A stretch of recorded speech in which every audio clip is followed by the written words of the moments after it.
Hello everyone, welcome back to my channel. My name is Kelsey Marie and I'm your resident graffiti artist / attorney. And today we're talking about New York law, criminal mischief, as the New Yorkians like to say. So we'll be talking about vandalism laws in New York today. But if you like my content, please like this video or subscribe to my channel for more content. Let's first talk about the history of graffiti in New York. New York and Philadelphia were the hot spots for graffiti.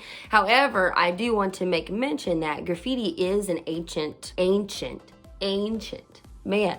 My nose is so stopped up, I can't even say my ends. That's enough about my nasal cavity. The ancient Greeks used to do it, and they used to scribble on the walls. It used to be for political reasons. So it didn't start in New York and Philadelphia, but that's where it took root in the United States. In the 60s, there was sort of a downward spiral of industrial mills and things of that nature. So they were moving out of New York. And so what did you have? A whole bunch of beautiful brick buildings that were empty.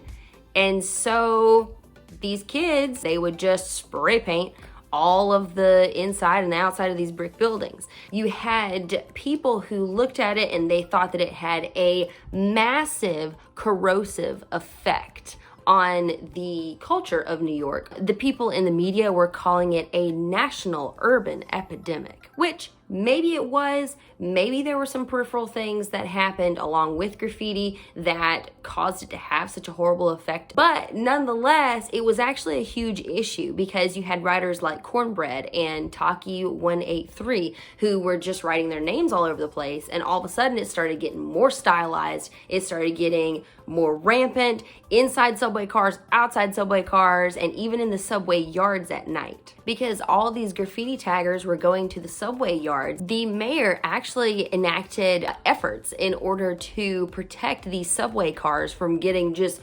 horrifically tagged with all these people's names. So in 1981, he decided that it would be a good idea to get some German Shepherds to guard the subway yards.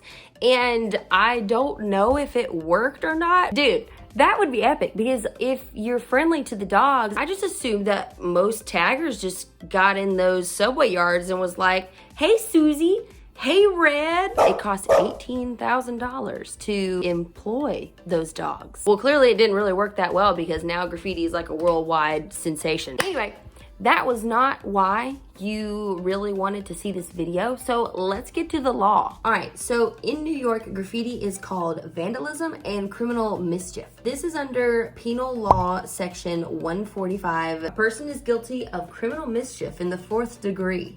What a great name for a crime.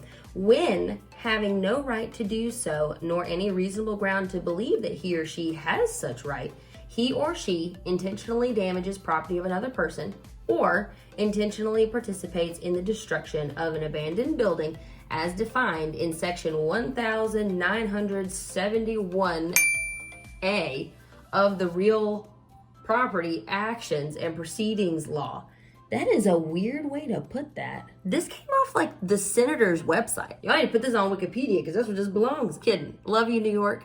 It's sort of general. So there's actually 2 other crimes that are super specific. Instead of just giving you the flat out statute for this one, I thought it would be really cool to talk about a jury instruction. So as you guys know, jury instructions are what the judge gives the jury right before they deliberate. So that way they can decide whether to find the defendant not guilty or not guilty. Did I say not guilty or not guilty? I meant guilty. All right, so this is what a common jury instruction looks like. It's gonna look different depending on the state. This is basically what they look like. So it says, under our law, a person is guilty of making graffiti when that person makes graffiti of any type on any building, public or private, or any other property, real or personal. We stop right there. Did you guys notice that it didn't say any cemeteries, tombstones? Apparently we've had an issue with that in North Carolina, back where I practiced. Weird. Firm or corporation or any public agency or instrumentality without the express permission of the owner or operator of that property. The following term used in that definition has a special meaning. This is key, people. This is what graffiti is. Graffiti means the etching, painting, covering, drawing upon, or otherwise placing of a mark upon public or private property with the intent to damage such property. Intent means a conscious objective or purpose. Here's where the is graffiti art or vandalism argument comes into play. Because if you decide to destroy property, the Bronx actually just had a case where a guy poured hand sanitizer all over some holy books at a Jewish synagogue. Now, of course, the intent there would be a hate crime in the form of vandalism that had nothing to do with artwork. He's probably gonna go away for a while. The intent would be to make art, correct? The intent would be to beautify. I still don't know if I would go to trial on that, because I just don't see people saying, okay, well, you go ahead and you spray paint whatever on who's ever, and that'll be fine because you intended to beautify it. I could see hand sanitizer dude saying, oh, well, yeah, the holy books, everybody touches them, and so I put hand sanitizer on them to help. Like, my intent was not to destroy. Homie, let's be truthful to your public defender. So I wanted to kind of take you guys through the punishment. In New York, they have Class A, B, and unclassified. So if we look here, I found this New York State Unified Court System, and it is .gov. You know I'm all about .govs, you know what I mean? Misdemeanors are divided into 3 groups, Class A, B, and unclassified. The most you can be punished for a Class A misdemeanor is 1 year in jail. The most you can be punished for a Class B misdemeanor is 3 months in jail. For possession of graffiti instruments, you could be looking at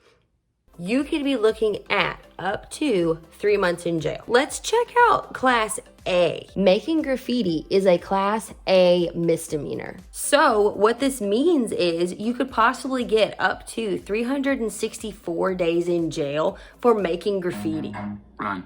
But hey, I understand, because New York has had such a problem with it that of course they had to make it strict. One article I read said that they could put you on 3 years of probation. So it's a pretty serious misdemeanor there. I also read on some random attorney's website, which I can't really verify what is on another attorney's website. I personally like to look at the statute, the actual court system website. And so I can't really verify what they were saying. One of the attorney websites said that a conditional discharge is an option, which I think is super cool. So you plead guilty, but then after your probationary sentence, you'll get it dismissed. So that would be a really cool option if they let you have that. But then again, who knows? If New York law is so strict as to say that you could possibly go to jail for a year for making graffiti, I don't know if the prosecutors are going to let you off on a conditional discharge. But hey, I don't know the procedure up there, and I don't know the people up there, so who knows? All right, y'all, so that is the history, the crime, and the punishment of vandalism and a criminal mischief in New York. I hope you guys enjoyed my video today. Don't forget to comment and give me your questions and concerns and rude remarks. Like, subscribe, comment. Don't like, don't subscribe, don't comment. Be true to yourself. Later.